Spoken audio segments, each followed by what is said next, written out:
Good morning. PT on ice. Happy Monday. Happy April. April 2nd here in beautiful Jersey. So we're going to get rolling here this morning. Got 15 minutes. Got to power through it. Got to be really focused on my message today. It's going to be hard because I feel like, there's a couple of really cool things kind of happening and lots of stuff is churning.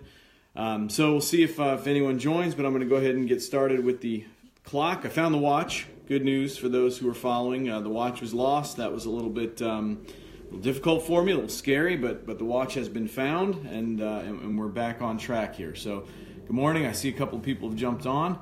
Don't know if my comments are going to work this morning. I don't see anybody at the bottom, so we'll just roll with it. So 15 minutes.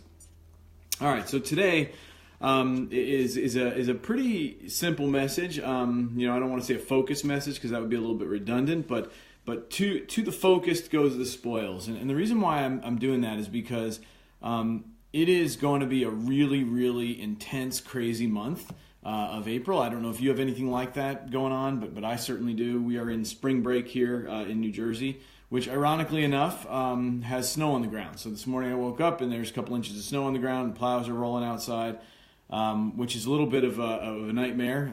It's kind of like an April Fool's joke.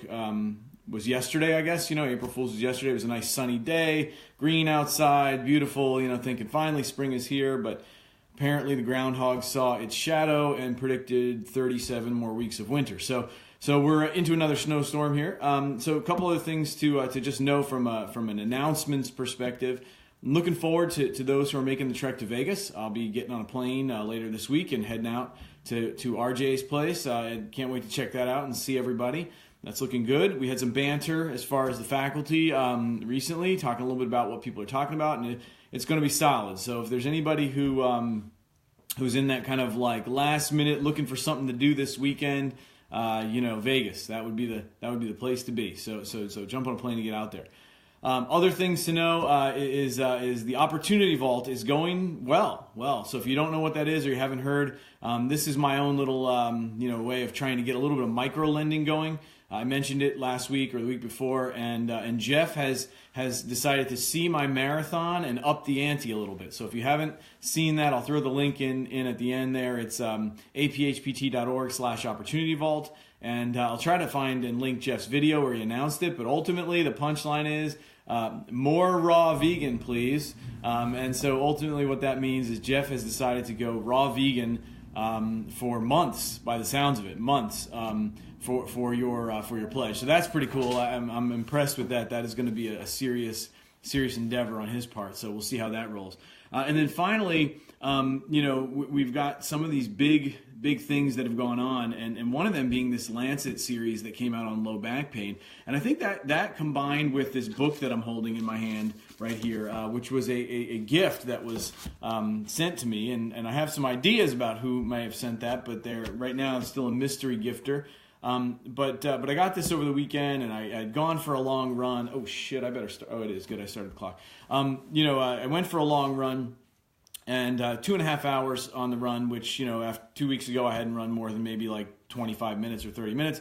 And so, I was feeling it, and my body was beat up and feeling tired.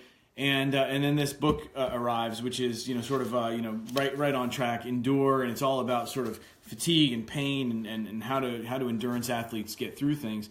I'm about 100 pages into it, so about maybe a third of the book, and so far it's really fascinating read. It puts a lot of the science to what anybody who's ever done something really hard has felt, and that is the idea that there is a certain combination of things that come together, and it couldn't be more timely for me because April is going to be a really hectic month. In the Eisenhardt household, we're chasing kids all over the place, and we've got conferences going on like the Sampler, and we're trying to make it all happen and come together. But it's going to be a hectic month, and the reason why is because there's just so much opportunity. And I think that's it's a metaphor for exactly what we're seeing right now for anybody who wants to practice in this applied prevention health promotion space. It's exactly the same thing. There's just so much opportunity. There's just so much to be done. and things are coming together so nicely that it's really, really tempting to just blast off in any different direction. Just go as fast as you can in whatever direction you're facing today. And I think that would be a huge mistake. I think that if you really look at the math of this, and I will talk about this a bit at the sampler to kind of put some of it behind it, but the math and the science of this very, very clearly shows that now is the time to band together. Now is the time to decide on the focused message and stick with the focus, right? Like stay on track. Keep marching. If you're a Jim Collins fan, he talks about the 40-mile march or and just the idea that you keep just marching your piece every day forward. Just get up that mountain slowly and steadily, and don't be tempted to get off track because something looks exciting or looks new or looks different. To me, that is the essence of endure. That is what being an endurance performer is all about, whether that be an endurance athlete, and so certainly we could talk about that, or just getting good things done in life. To me, it really all comes down to that. Now, over the years at Proactivity, we've talked about three things, and I've never really put it out there very much. We talk about it a little bit, but three really important domains, and that is physiology, psychology, methodology, and that's kind of that's like a little bit of our mantra that we talk about how to kind of make good things happen, right? The physiology of it is we've got to have the engine for this thing. If you're an endurance athlete, it's about the idea of the cardiovascular fitness. You've got to have the heart, you've got to have the musculature, you've got to have the blood vessels, all that stuff, the physiology of this thing. The psychology of it really is building the compass. It's knowing, are you pointed in the right direction when you want to run, right? Because it's tempting. It's tempting to want to just run and blast, especially when you've got the capacity. When you're strong and you're fit, we tend to make dumb decisions because we can go at it hard and we feel really good about it. But you can easily get yourself lost without that compass. And then finally, the methodology is really about the idea of just staying that one foot in front of the other course. And I think I've talked about this before, but that's my dad was a marathoner growing up, and he was not a phenomenal athlete and by any stretch, and he readily will admit that it wasn't really about that for him. It was really just about the personal test of it and trying to get to the other side. And so ironically, here I'm training for this 4-hour marathon. And I'm training for it on 30 days of training, and you realize what you've been handed down. It's kind of lore in our family. The day that my dad broke the 4-hour marathon mark, that was a huge, huge deal for him. We lived in South Florida at the time, so he did it in the Orange Bowl Marathon, which now I don't even know what it's called. It used to be ING, but imagine you're running in 80 degrees heat in Miami, which is brutal, right? But that was like a really big deal. And what he did was he crossed that finish line at like 3:59:57 or something. I mean, he basically sprinted the finish in the stadium and made it. And it was a huge accomplishment for him. And the reason why, I look up to that so much, and maybe the reason why I attempted a marathon or I have attempted, endurance events in the past, is because you see what that does to a person. You see what that ability to focus and just stay on target and stay on track, it changes you.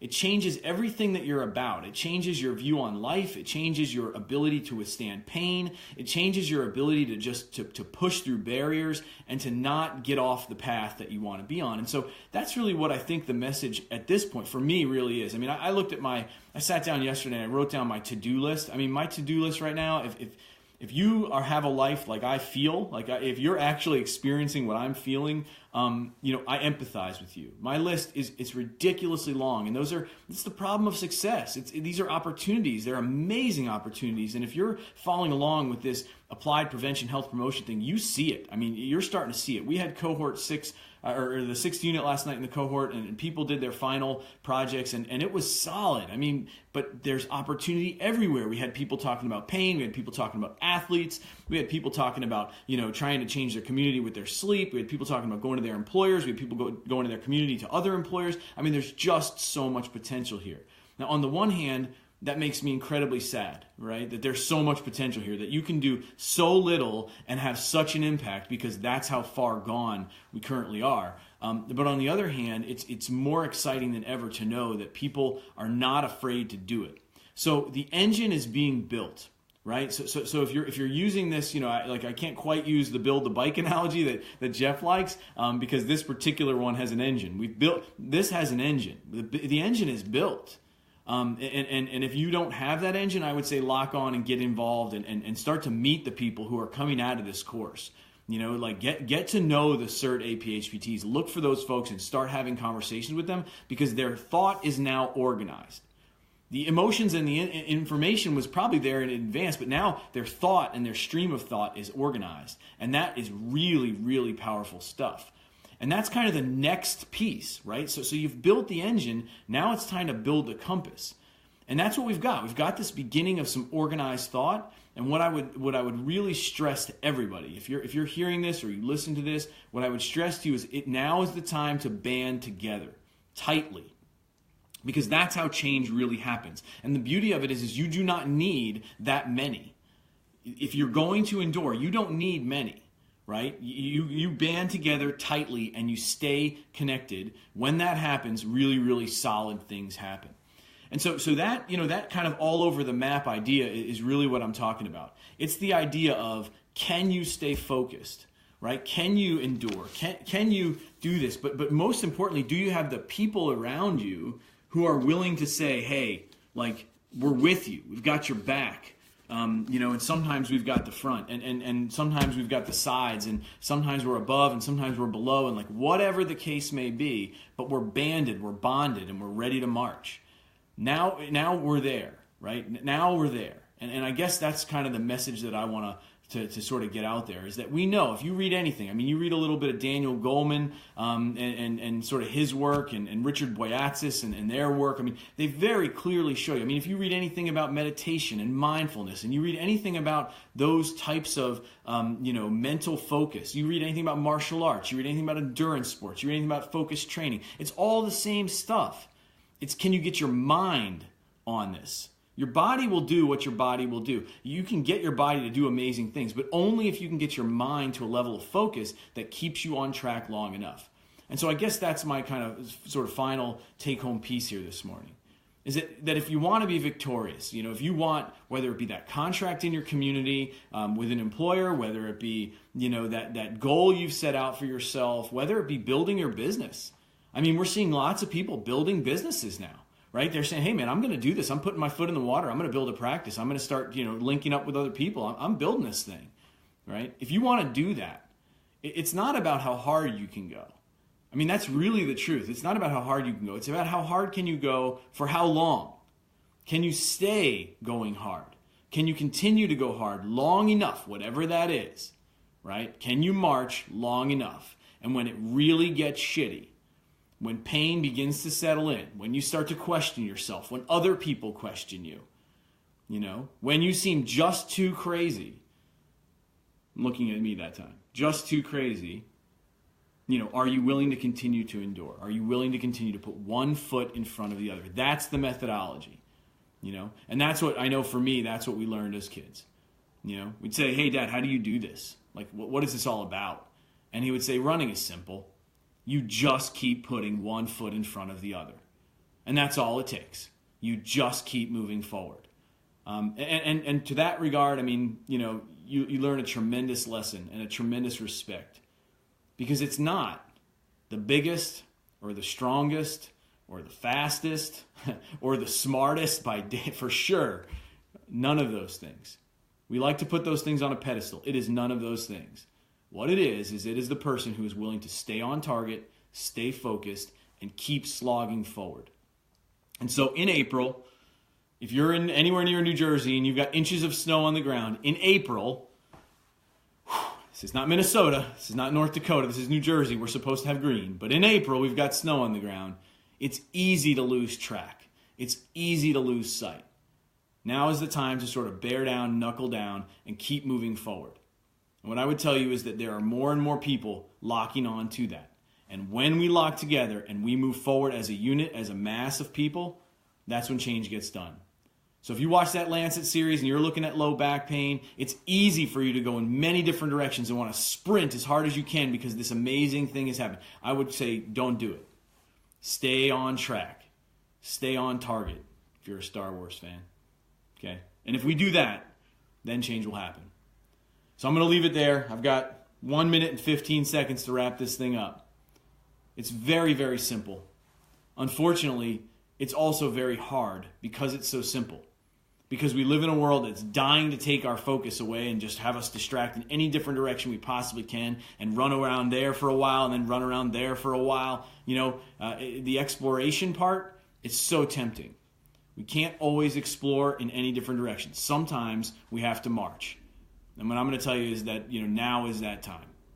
Be ready to march forward. One foot in front of the other, as long as it takes. Because if you're willing to do that, you will definitely see the top of the mountain. You will definitely see the finish line, and more than likely you will win. Thank you for being with me this morning.